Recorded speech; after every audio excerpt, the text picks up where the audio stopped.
Good evening and thank you for joining us for the very first edition of UBC News Tonight on this 5th of July 2026 with me, Moureen Babirye, and my colleague Dorothy Namyomba on sign language. But first, let's see what's making the headlines.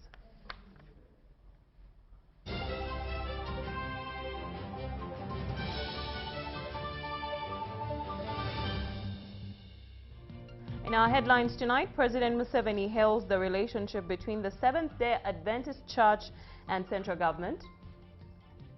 The Ugandan Network on Law, Ethics and HIV calls for an amendment to HIV and AIDS Prevention and Control Act. And the Office of the Prime Minister conducts an interdepartmental sports gala to build partnerships.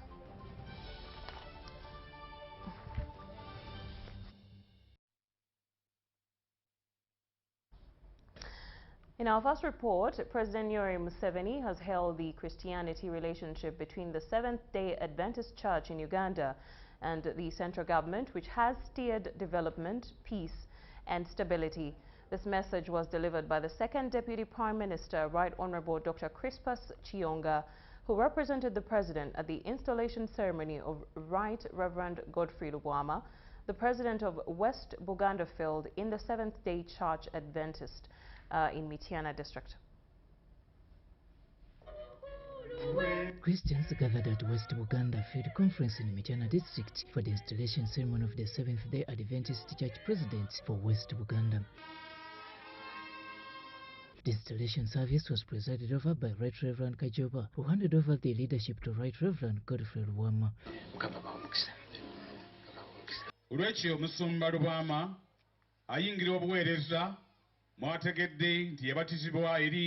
The diocese covers the districts of Mityana, Kivoga Kasanda, Chankwanzi, Mubende Gomba and Butambala. Theme: grounded in, focused on mission. If we want peace, let's go back to the Word of God. Once we are grounded in the Bible, then automatically we are focused on mission. Focus on what? It is automatic. President of Uganda Yoweri Kaguta Museveni was represented at this event by the Second Deputy Prime Minister of Uganda, Right Honourable Dr. Crispus Chiyonga. On behalf of the government, on behalf of the NRM party, and on my own behalf, I wish to congratulate Pastor Godfrey Lubwama upon his election and inauguration as Bishop of West Buganda Field. I also joined the members of the SDA Church in West Buganda Field and the entire country to welcome the new bishop and wish him a successful tenure. I believe that the Almighty God, who chose you to carry the responsibility of shepherding his church at this particular time, has prepared you to fulfill your mandate. I would like to commend the SDA Church for maintaining a cordial relationship and partnership with the NRM government in working toward the socio-economic transformation of Uganda. The church has exploited the private sector-friendly policies of the NRM government to extend social services to the public. Mityana District Money Member of Parliament, also Minister of Lands, Housing and Urban Development, Judith Navakova, graced the occasion. Allow me in a special way congratulate our new bishop for the West Buganda Field upon this successful installation. Congratulations. Allow me to thank His Excellency, the President of the Republic of Uganda, for gracing this occasion. Right Honourable Deputy Prime Minister, please convey our gratitude to His Excellency. For government has challenged the new administration to mobilize faithful towards wealth creation, peace and development.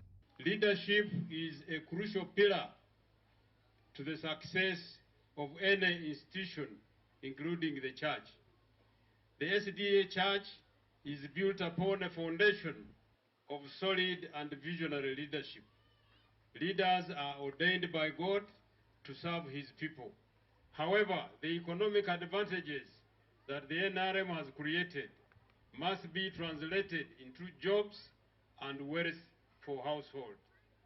It is in the best interest of everybody that Uganda continues to accelerate towards modernity.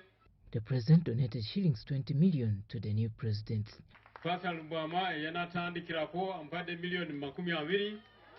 Other gifts to the new presidents included food, cattle, and the new fleet. Robert Nyango, UBC News.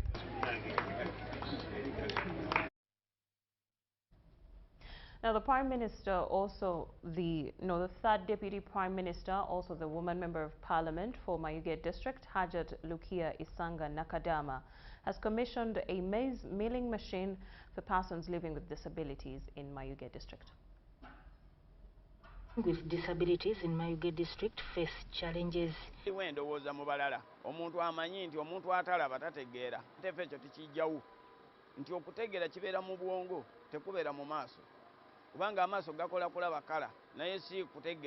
got this problem of being a blind person. It was not a disease, but even as now I don't know where it came from.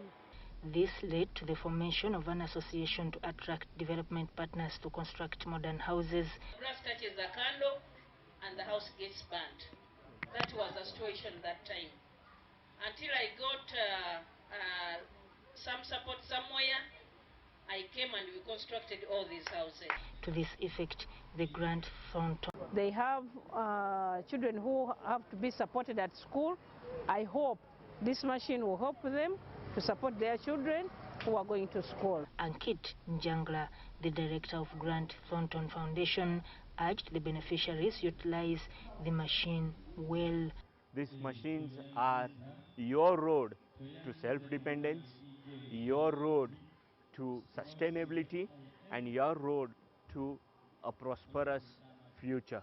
It will take care of you and your family as of today, and it will enable your children to have a better education and better life for future. This is our start. This is a beginning. We have good plans. We have many plans. The Secretary General of the Twezimbe Lubu Group of the Blind, Peter Ucheng, highlighted challenges faced. Tugenza okuyingira mu kino tukiriko experience nene nnyo ebyekyuma tuli bakafulu kati kino ekyamasanyalaze tusuubira tikijja kutugasa kubanga kyo kiwangaziko kusinga kiri ekya dizero. After getting this machine, we are going to add value on our products. Like we are going to go in posho and we are going to sell it in big companies.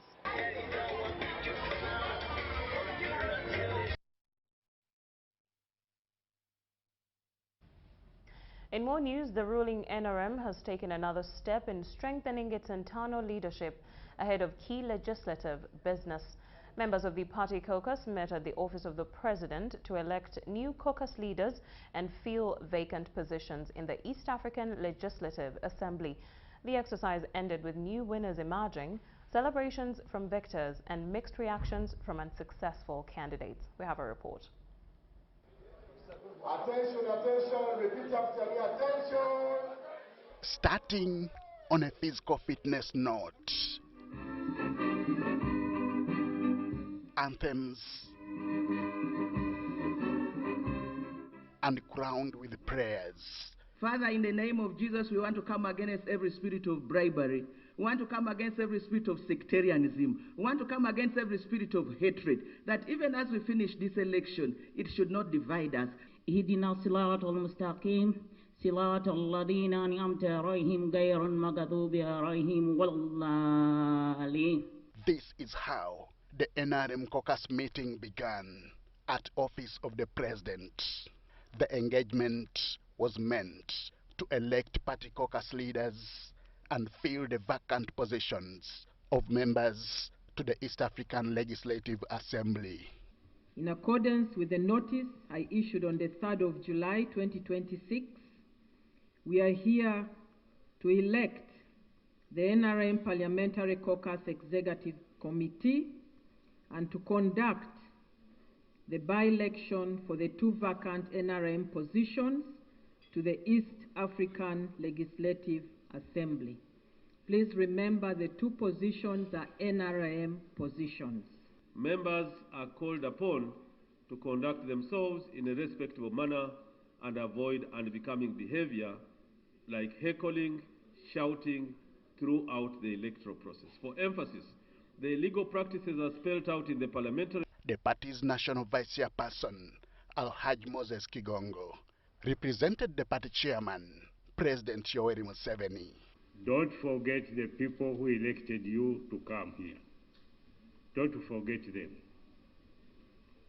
Work with them and settle their problems. We need to be very careful. Don't promise what you cannot do.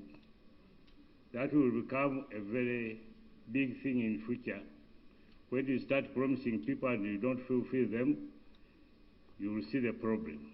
All candidates vying for Iyala and the party caucus positions addressed the legislators, who are the voters. I firmly believe that our caucus is strongest when every member feels heard, valued, and united for a common purpose. I ask for your trust and your vote so together we can build a stronger, more responsive NRM caucus that serves with integrity and foresight. Thank you. You know, as members of parliament of the NRM caucus, we have a few privileges that we are supposed to be getting. I will always bring them timely. Honorable members, it is on that note that I ask you to give me that overwhelming support that I see actually even as I present my CP. Thank you so much. At the end of the day, Bangumia Rwakaizi and Stella Kiriowa were elected to fill the vacant positions in the East African Legislative Assembly.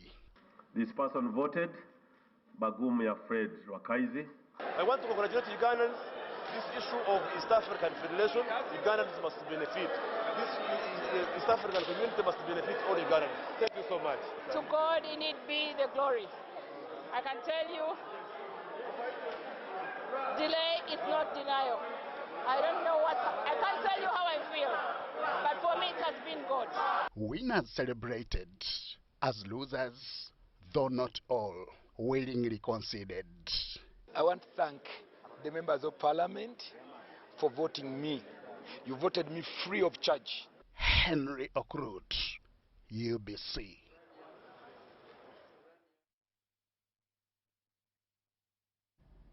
Thank you, Henry, for that report.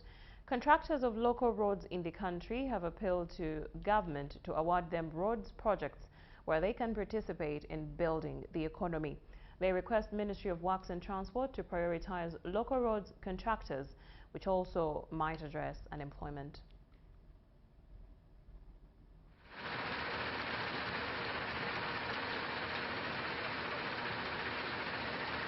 Since 1986, when the NRM government took over power, 6,000 kilometers of roads have been upgraded to tarmac, up from 1,000 kilometers. Stakeholders and engineers of local roads contractors in the country highlight their role of improving the country's roads infrastructure. An employee, I'm so much appreciative to the government of Uganda for giving us an opportunity on so many projects that we are working upon. Government for giving us contracts because we are capable, and I request government to continue giving us more contracts, more big contracts, because we are capable. We have the capacity to build roads, to do construction. The Public Relations Officer Abakal Technical Service, Deus Tukanghewa, said awarding local contractors, especially Abakal Technical Service, the Sunju Chiboga Hoima Road connecting to the Albertine region and Matuga Semutoka Peka connecting to the industry in Namunkenkera, Nakaseke district have been worked on. We are now working on several projects, including Matuga Semutoka Peka, which is 45 kilometers.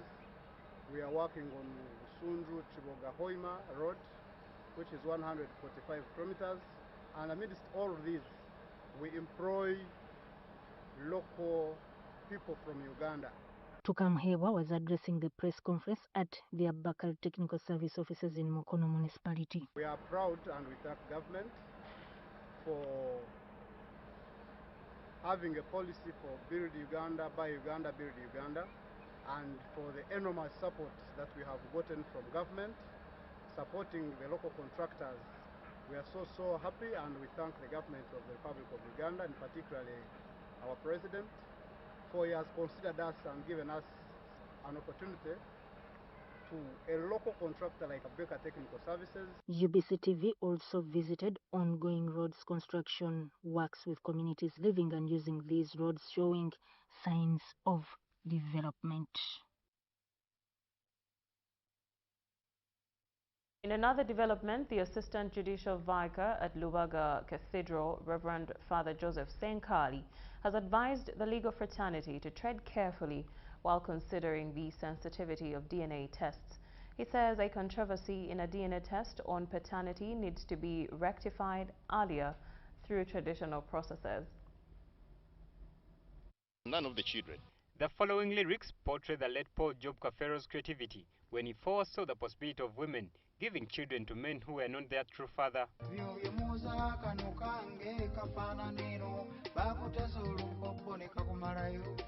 In the early times, when a child was born, there was a traditional process that was used to determine the paternity of a child.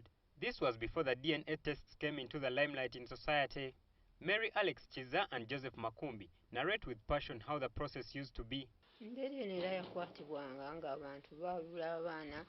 nga baagala bakakase nti omwana wa kika ekyo kugamba baayalulanga nga bateekawo ekibbo ne bateekamu amazzi obulira ne babukwata ne babusiiga omuzigo ne babuteeka mu kibbo omwana bwe yabanga nga wa kika ekyo ng'akalira kavaayo wansi nga kabulukuka nga kajja eno waggulu nga kazannya ng'olwo bakuba emizira nga bamanya omwana waabwe bwe yabanga nga si wa kika nga kagaanirayo wansi tekavaayo ate oluusi olumu balamu b'omuntu oyo baabanga tebamwagala nga tebakolagana naye nga bayinza okumukolera ettima kalira ne bakasiiga omuzigo mungi ne kazitowa ne kagaanirayo wansi nga bagenderera kwegamba okulumya omukyalo oyo bagambe nti omwana si wa kika naye ng'oluusi bakikolanga mu ngeri eyo nga balina obukyayi ku mukyalo oyo.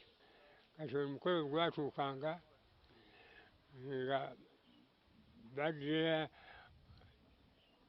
olubugo nga balwalirawo nga bateekako ekibbo kiri kye baaluka bamaama baabwe nga bakifukamu amazzi nga gekijjula nga banna bakuŋŋaana bamaama b'abaana abalina abaana ab'okwalula ne bajjajjaabwe bonna n'ab'ekika abantu abakulu bonna nga bajjaawo banjuuza obulira bwe yateeka ng'ajjamu kamu ku kamu ne basiiga akazigo bazisiga omuzigo omuganda ne bakateeka mu mazzi ne bakasuulangamu bwe kagendanga wansi ne katadda bwe bagamba awo omwana si waffe bwe katavaayo kudda kungulu kyoyo si waffe bwe kavangayo akalulu ne kavuga nnyo oyo waabwe waffe wa kika kyaffe. While some people point at resemblance as a key basis for proof of relationship, others dispute this claim. Mweru nono mweru muddugavu nono muddugavu. Abantu bangi bafaanagana naye nga si ba kika. The Assistant Judicial Vicar at Lubaga Cathedral, Reverend Father Joseph Senkali, shared the Catholic Church's perspective on carrying out DNA tests. So technically, the Church recognizes the need and use of DNA. And I would say when couples have issues to do with children and they approach the tribunal, it accepts DNA tests from reliable sources. It would use that. However, the Church is very cautious on the way you handle such tests. First of all, the sole intention must be done with love. So privacy and caution and trying so much not to cause harm to any affected persons by such a test. Father Senkali calls for harmony among families and cautions the legal fraternity to tread carefully while considering the sensitivity of the matter whenever such grievances arise. Be very careful in instances when DNA tests are done after a death of the purported or presumed father. Because think of it, the law, especially civil law, protects dependents of a deceased person, even if they are not biological children. And the logic of that law is protect and keep doing whatever the dead person would have wished to do if they were alive.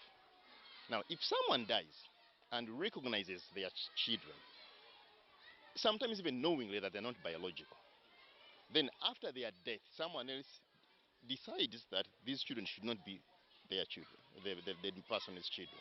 I think the law should be very careful on that. So I think that's where maybe the legal fraternity and lawyers should think of a bit of control. Because now, who knows? Are you sure what you're doing is the dead man's wish? Joseph Chigozigola, reporting for UBC.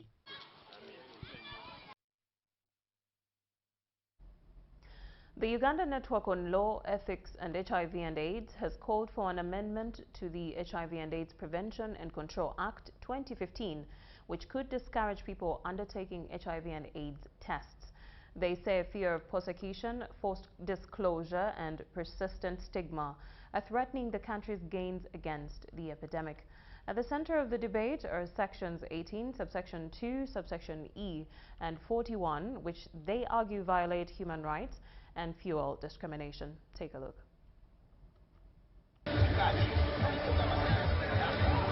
Uganda has made significant strides in the fight against HIV, saving millions of lives through expanded treatment and prevention efforts.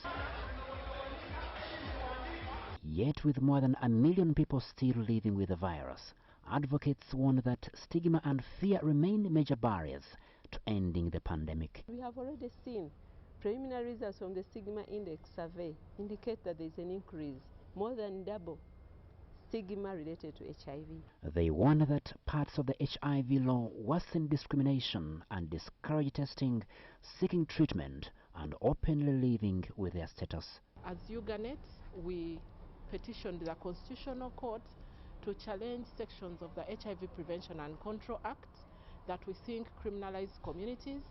The Constitutional Court decided, and we were not comfortable with the decision that they made, so we have launched an appeal and we have already filed it in the Supreme Court of Uganda. We also are not happy that anybody who is arrested for any case, if they are tested for HIV, the case is aggravated.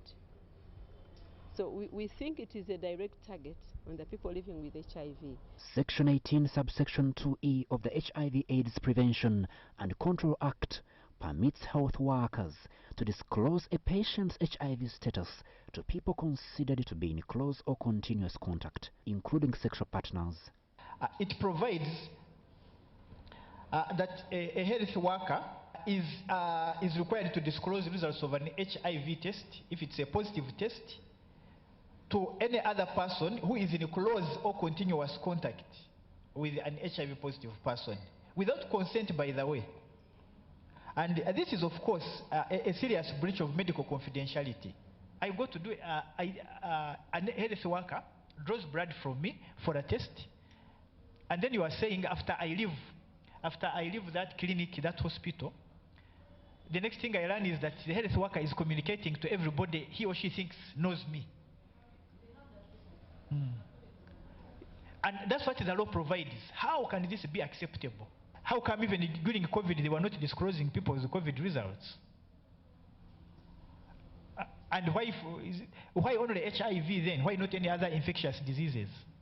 Section 41 imposes a 5-year jail sentence or a fine not exceeding 12 currency points or both for attempted transmission of HIV. Advocates question how intention is established, especially where virus operation, scientific evidence, and other possible sources of infection are not fully considered. Offense of attempt to transmit HIV, which is in section 41, when it has there are scientific issues that were not taken into account.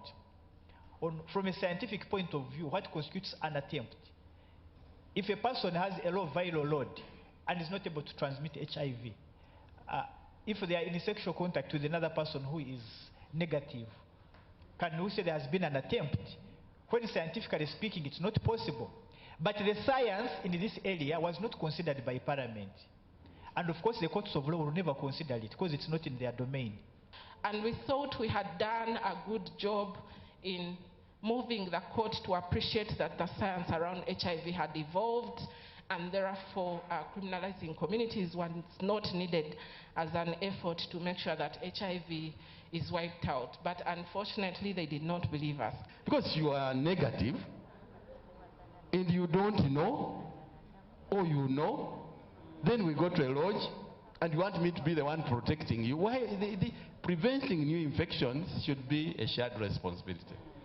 Sylvia Komhanj was convicted in 2019 over allegations of transmitting HIV to a child. She spent 2 years in prison before medical evidence cleared her. She says that her experience exposed dangerous misconceptions surrounding HIV within the justice system and the public.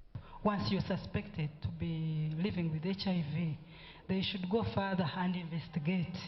They should not just decide there and then. Because now you see, in my absence, as I was in Kidepo National Park, they took their baby after suspecting, after seeing just something, a swollen part in the baby's armpit. They took the baby for PEP. At least they would have taken time. They would have gone, maybe taken the baby to the doctor, and they find out, but they should not have decided to give the baby PEP, because now the baby suffered for no good reason. And also taking me to police, and I'm held there for 2 good weeks, no bond. That is not being fair. Casting me in prison, all those months, 9 months, no bail, no what. It's unfair, really. The thing that is distancing people from healthcare is the fear, is the stigma, is the discrimination around it. And the fact remains that punitive laws do not promote access. If there is anything they do, they distance. Advocates believe the upcoming Supreme Court hearing presents an opportunity to replace criminalization with evidence-based public health approaches. People should be treated equally. When somebody is suspected, treat them equally like any other normal human being. They should not just look at some people living with HIV if they are criminals, treating them as criminals. Like you have already judged somebody, you judge somebody. You have not yet ruled the case, but for you have already. The actions speak. We need to, we who are infected, you know, the fear is that the 1.5 million Ugandans who have the HIV are going to infect you. Some of you who even don't know your HIV status. That we are going to infect you, are out, armed and dangerous. This is the information that they have. But that's not the issue. So we need to talk more.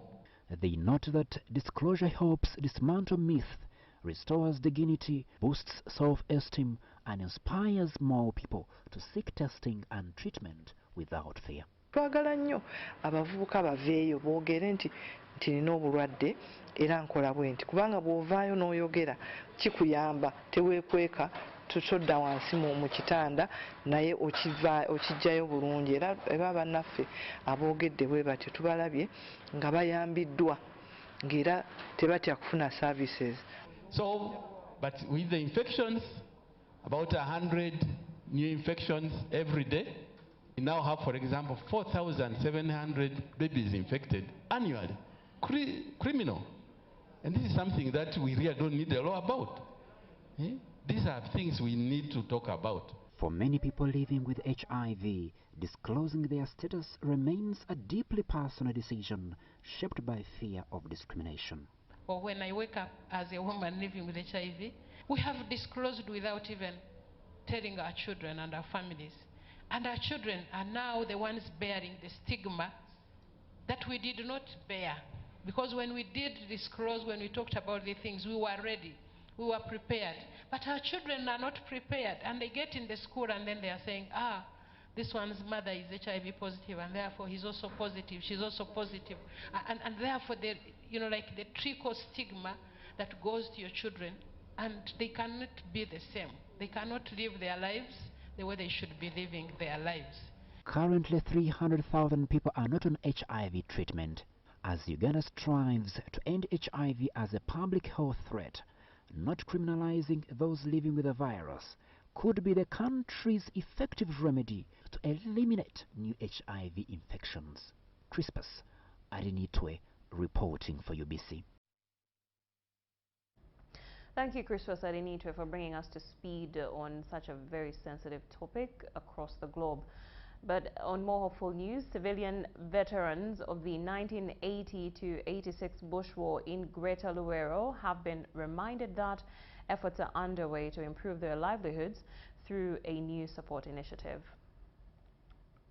A special fund to provide financial support to civilian war veterans of Greater Luero to recognize their role during the 1980-86 NRA liberation struggle. The initiative is intended to improve their welfare and address long-standing concerns over poverty and neglect. The Greater Luero Historical Civilian Veterans Task Force has officially been unveiled to stakeholders during a meeting held at the Prince Chimbugwe Foundation headquarters in Matembe, Kamira Luero District. The task force will be chaired by former Minister of Public Service Wilson Mrul Mukasa.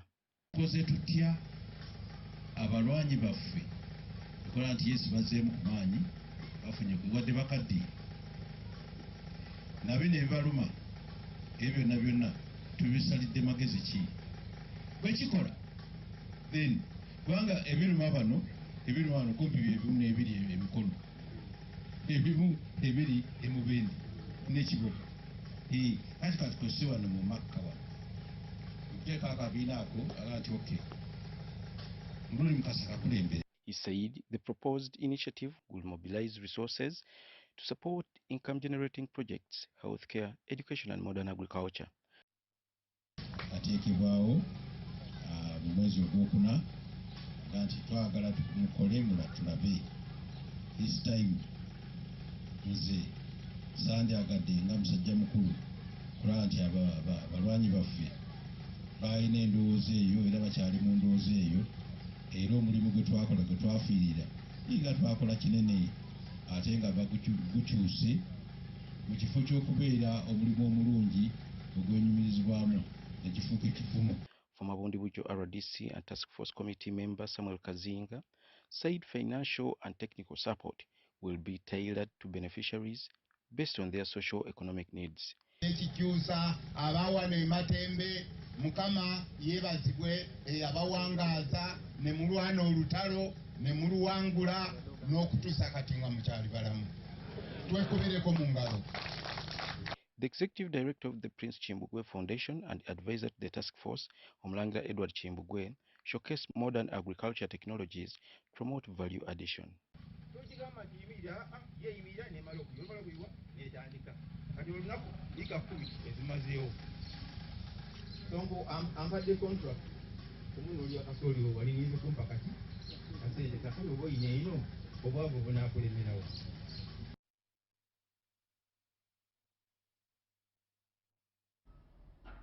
Recent earthquakes in Venezuela have renewed concern over Uganda's preparedness for similar disasters, despite the country's history of earth movements. President Yoweri Museveni's executive order on earthquake readiness directs stricter building standards, infrastructure audits, and improved disaster preparedness.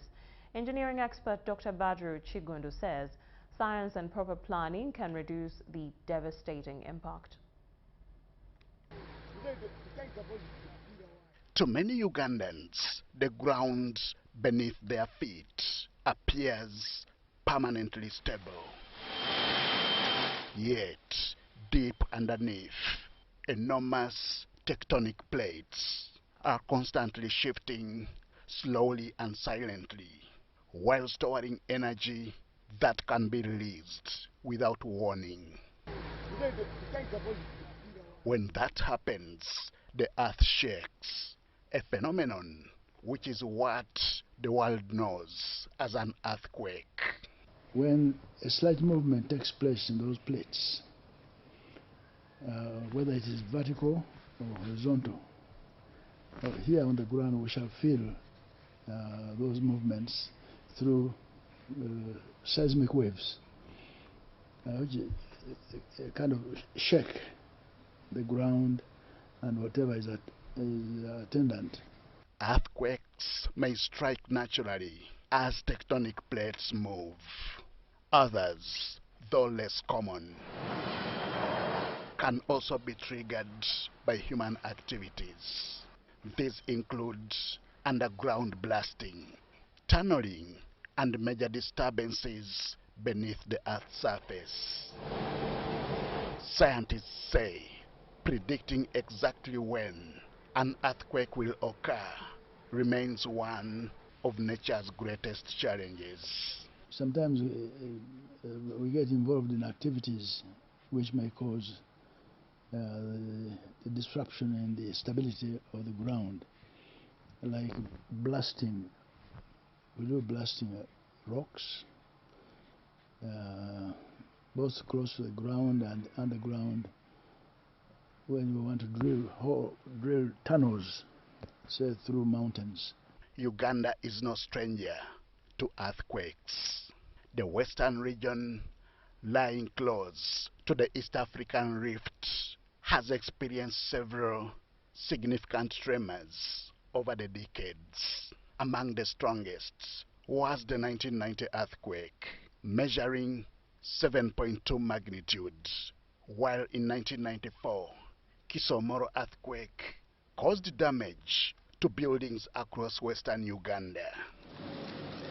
Those experiences prompted engineers and scientists to push for stronger building standards decades ago. Recently we've had a big one, 7.2 magnitude, 1990. It happened in the western part of the country. So yes, and we shall continue getting them.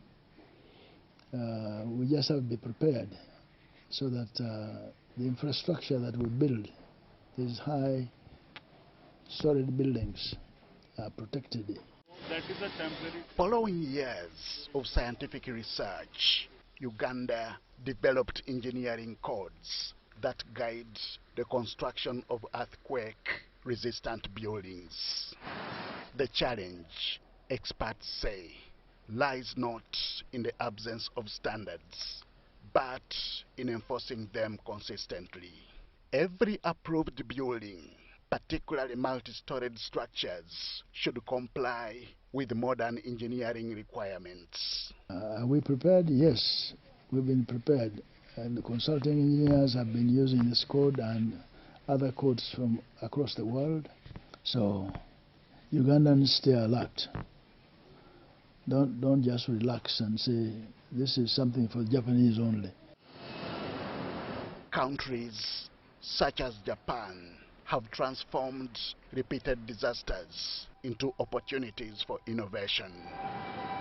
Through continuous research, strict building regulations, and public awareness, earthquake-related deaths have significantly reduced despite frequent seismic activity. Uganda's engineering community believes similar investment in science and research remains essential. Continue research.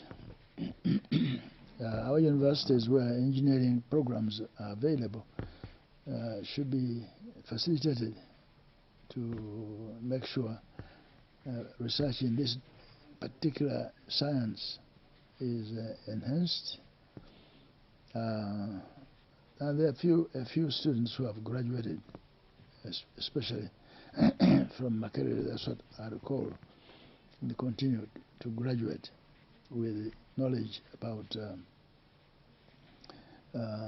handling problems that arise if you want to construct a building in an earthquake-trodden area. As the world continues counting the costs of devastating earthquakes from South America to Asia, Uganda's greatest defense may not be predicting the next tremor. It lies in preparing for it.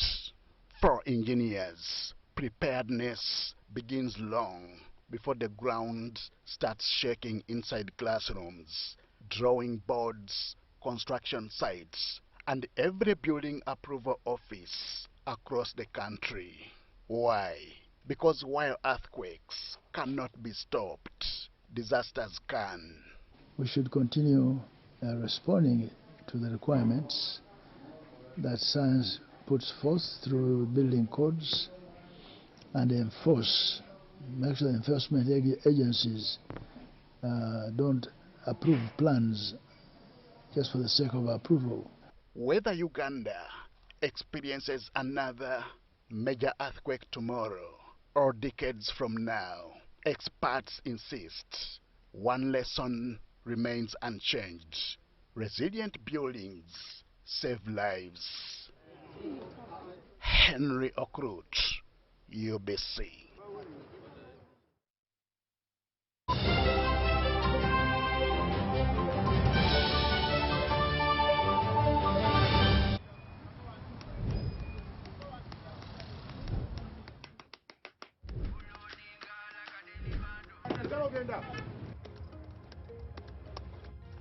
And that's it for today. Till the next episode.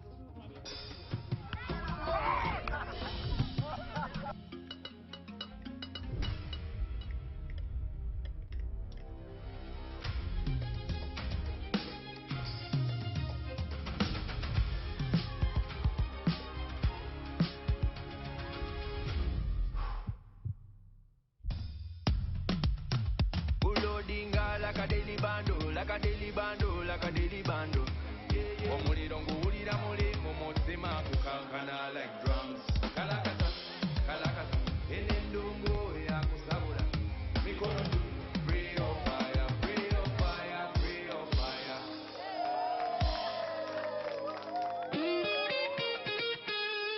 Makerere Institute for Social Development, a certified institution for higher learning, invites applicants for certificates and diploma courses like accounting and finance, procurement, journalism, tailoring and fashion design, with many other skills-tailored courses.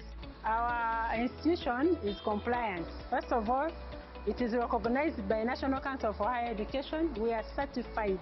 The registration number is UBD 187. Tested and tried since 1995, Makerere Institute for Social Development is your solution when it comes to quality education. You may apply for January, May, August intakes. Find us along Sir Apollo Kagwa Road, opposite Makerere University Sports Ground. Our tuition is affordable with a state-of-art facilities. Early birds stand a chance to grab themselves bursaries. MISD or Makerere Institute for Social Development, facilitating your career.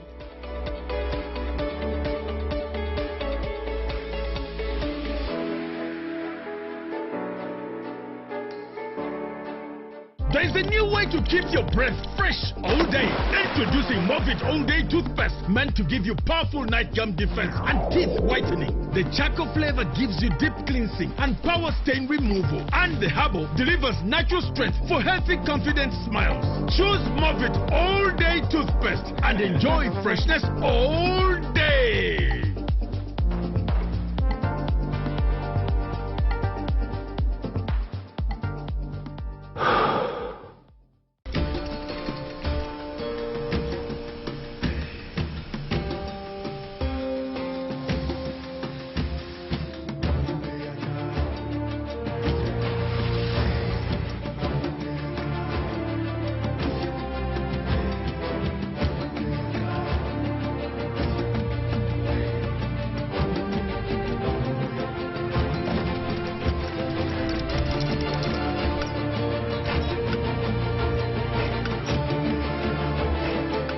Introducing the all-new Roofing's TMX 500C rebars with cut and bend surfaces.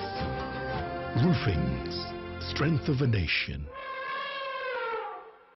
Welcome to Ingiko, the global brand delivering quality, innovation and performance for professionals and homeowners. Discover our latest range of products that we deal in like power tools, hand tools, PPE, generators and general hardware items. Visit us at our different branches on 6th Street, Industrial Area, Kampala Road next to Mapera House, Entebbe Road opposite Housing Finance Bank.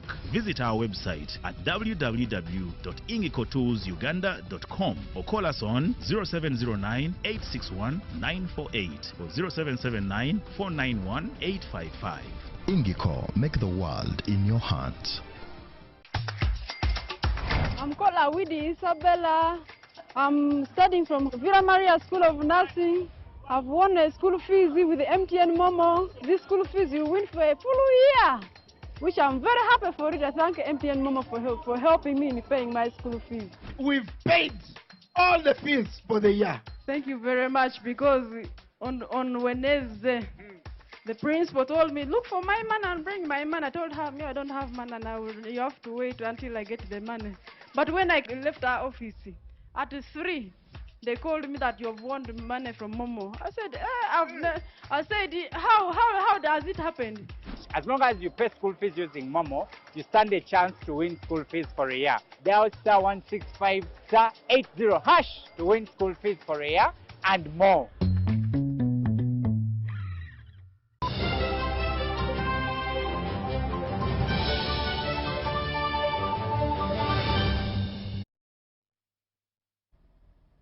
Welcome back from the break. News Tonight continues.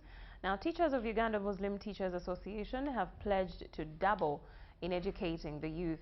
This was during the Uganda Muslim Teachers Association one-day training on the A-level UNEB assessment examinations at Kololo High School in Kampala. We have a report. Uganda Muslim Teachers Association has applauded Ministry of Education and Sports for increasing arts teachers' salaries. This was during the one-day Uganda Muslim Teachers Association assessment training on UNEB examinations on the A-level new curriculum. The member of Umuta Haj Abrahim Simbati Katunguru says the training on assessing A-level learners in the new curriculum is timely. Now, when Umuta organized such a workshop, that means this one is very beneficial to all schools, because that's what we have been doing learning for on our own. We want our teachers to learn how they are going to assess learners, to have a challenge of A-level assessment. We don't know how to assess learners, how we are going to assess learners, until when UNEB gave us some script, guiding script, to showing us how the exam is going to be. Some of the UMTA members thanked the association for the training. Many teachers have been wondering what is happening. We have received the sample papers. They couldn't interpret what they mean, but this workshop has come in a timely moment.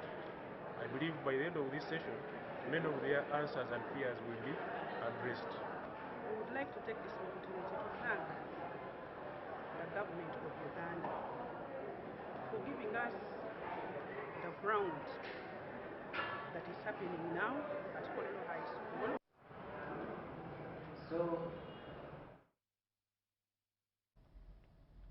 As says while the Young Adult Workers Volunteer Group of the World Mission Society, Church of Uganda has intensified its environmental conservation campaign, calling on communities to take collective responsibility in protecting the planet from pollution. Operating under the slogan, Serve the Earth from A to Z, We Are One Family, the group is leading initiatives aimed at restoring the environment through community cleanup exercises, tree plantings, and public awareness campaigns on proper waste management. Members say environmental degradation continues to threaten human health and livelihoods, making it necessary for everyone to participate in conservation efforts. So we are here today at Chigoya to carry out this cleanup campaign, that is no more GPGP. GPGP means general plastic.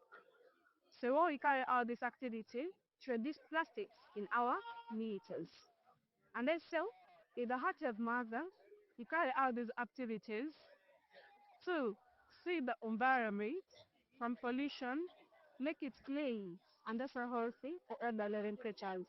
So that's why it is necessary to mobilize all the people around us to work to better immunity so that we can reduce plastics around our community. They emphasize that protecting the environment is a shared responsibility that requires cooperation from individuals, institutions, and communities.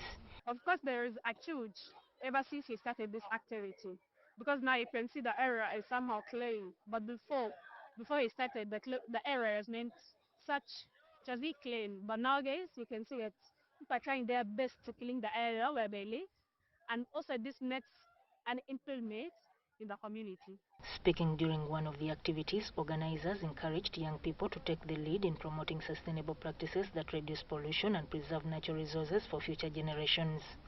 We come here through restoration with love and implement the facts that actually bring up a clean-up environment. So we are hoping to cooperate with the people, and we are hoping that many other people also realize this value and join us so that we can together sustain our environment and live in the new community. The group reaffirmed its commitment to expanding its environmental campaigns across different communities, saying every individual has a role to play in creating a cleaner, healthier, and more sustainable world for present and future generations. We are going to work hand in hand together with my bosses to see that at least we come and innovate, remove the rubbishes which are in the trenches. For UBC News, I am Sudat Kai. Now, in more news, the research is being promoted as a critical tool for improving policies affecting Uganda's informal economy workers. Now, labor leaders, researchers and legislators have called for evidence-based planning to address the challenges facing thousands of street vendors and other informal workers across the country. Workforce earns a living in the informal economy, yet many remain outside formal labor structures, making it difficult for government and workers' organizations to understand their needs and develop effective policies. To address this gap, the Workers in Informal Economy Network Uganda, together with the Global Labour University and Frederick Abbott Steve Tang, has launched a research initiative aimed at identifying and organizing unrepresented workers. So WIENU is going to carry out research as a tool for organizing. It is what we are going to focus on for these 2 months, to see how we can organize the street vendors, to see how we can find solutions to problems that they have on streets, though they are being sent off the streets. The workshop equipped participants with research methods that will be used over the next 2 months to map informal workers, document their working conditions, and develop organizing strategies. According to facilitators, the goal is to ensure workers' experiences directly inform policy and decision making. Workers in the informal economy in Uganda have organized themselves and are organizing themselves.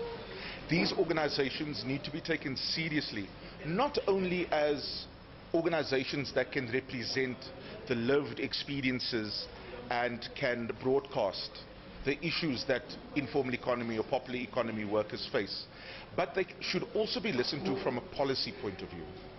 They should be listened to from an infrastructure policy, an economic policy, and a social and financial policy perspective through actions like this research project.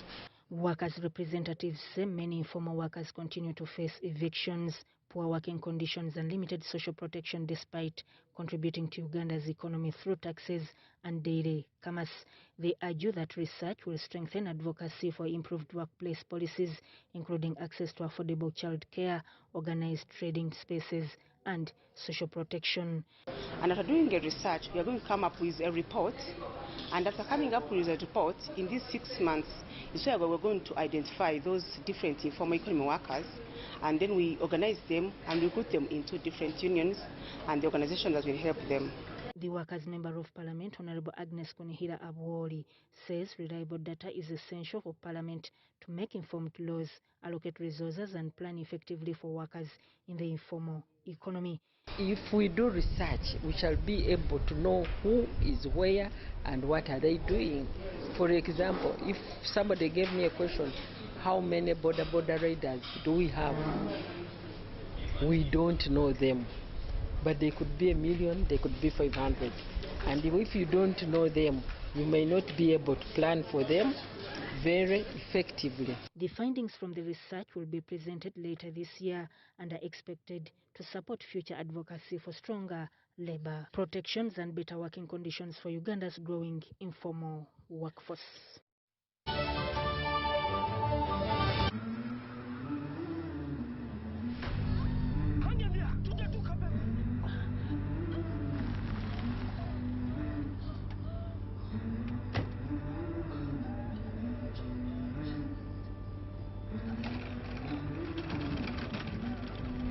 Every life begins in a moment like this. Certain, planned, full of promise. For us, it's a bold ambition to make lives better.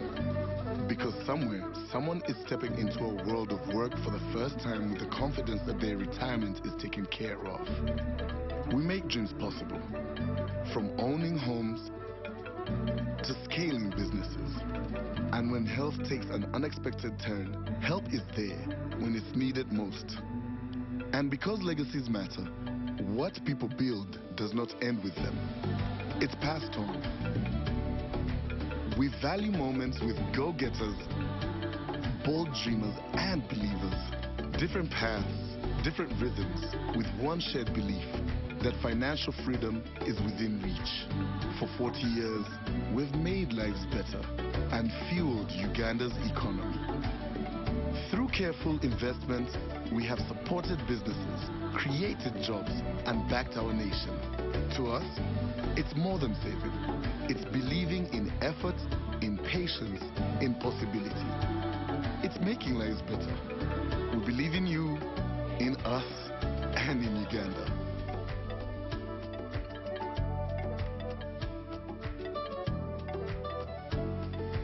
NSSF, 40 years of making lives better. Alo. Ensebo mwami mukasa. Mutyaneyo. Yono broka. Yenze broka wa mayumba. Bangambye ne nyumba za mwenungiko. Kituufu. Oyagala bisenge bimeka? Nga bisatu. Ebbeeyi bagigambye? Bangambye saa 5. Nedda ssebo eno zaali nnyamuuko. Lwaki? Anti langi gye tusiigisa ya mulembe. Nti ne value y'ekitundu yalinnya. Musiigisa ki? Global Paints. Mutya. Ku siiringi tukozesa Global Mat. Ate munda ne tukozesa Global Silk Vinyl. Singa kwetaga wabweru. Wabweru tukozesa Global Weather Coat Emulsion. Kusiiga gye musiiga. Ogwo omutindo ogusasulira essente zonna. Guli wumite. Global Paint, a reliable product.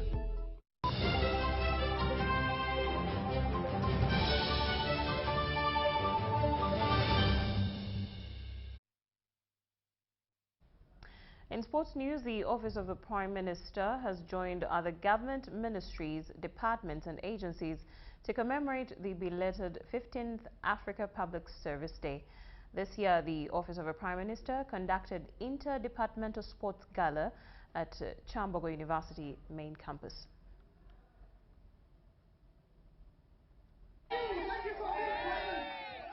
Uganda and other African Union member states observed Africa Public Service Day 2026 under the theme Enhancing Public Sector Institutions and Empowering Multi-Stakeholder Partnerships to Achieve Universal Water Availability and Safe Sanitation by 2063. Prime Minister, Right Honourable Nabanja, the deputies, the different ministers of the affirmative action ministries have decided to regularize the sports gala for everybody in the office of the PM.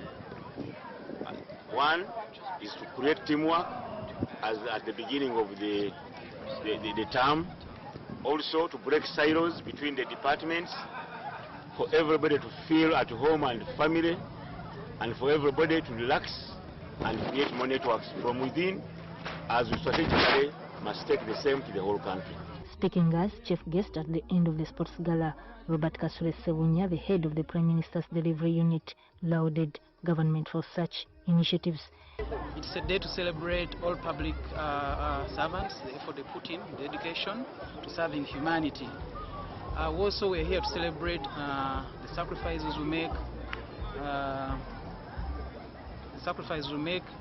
but also the fact that we are part of the community. So we gathered here as OPM community to celebrate the day and wellness as part of the well-being and another aspect of what we at OPM consider as important.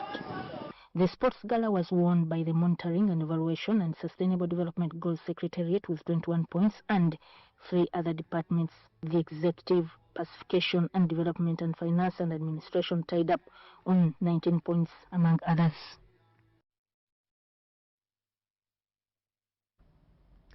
Team Uganda has received a major boost in its preparations for the 2026 Commonwealth Games following the donation from the Banana Industrial Research and Development Center of locally produced Torque nutritional products to the national athletes. The products were officially handed over at the Uganda Olympic Committee and Commonwealth Games Uganda headquarters in Lugogo by Professor Moureen, the Director General of Banana Industrial Research Development Center. I think this is an interesting initiative. For a very long time, athletes, not just in Uganda but across the world, do not take nutrition very seriously. But I think we've come to a level where nutrition is very, very important, and how you take care of your body equates to how you perform. Speaking during the ceremony, Professor Moureen emphasized that proper nutrition is a key ingredient in achieving excellence in sport.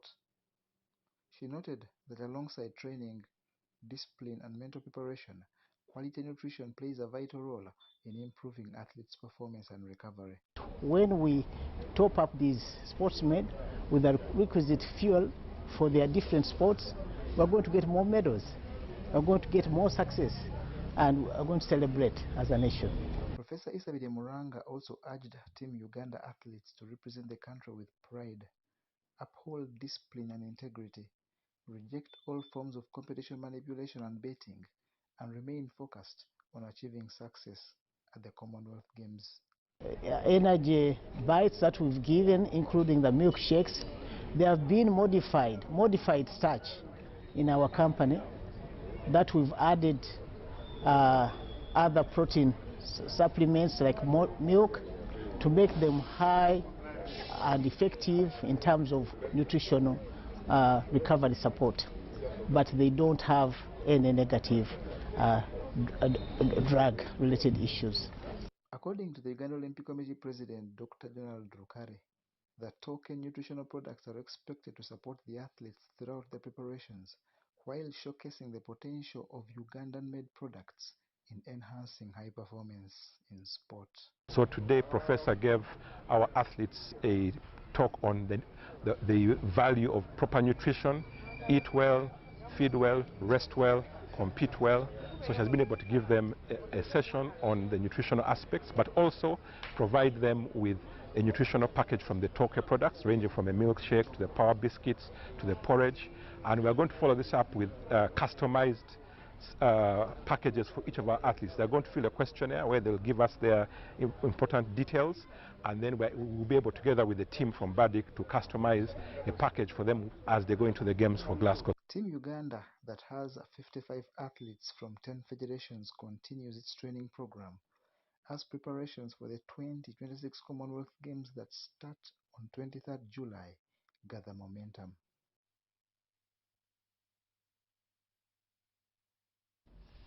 And now that brings us to the end of our first edition of UBC News Tonight. Thank you so much for watching to the very end. My name is Moureen Babirye with my colleague Namiomba Dorothy on sign language. We wish you a good night and enjoy the game.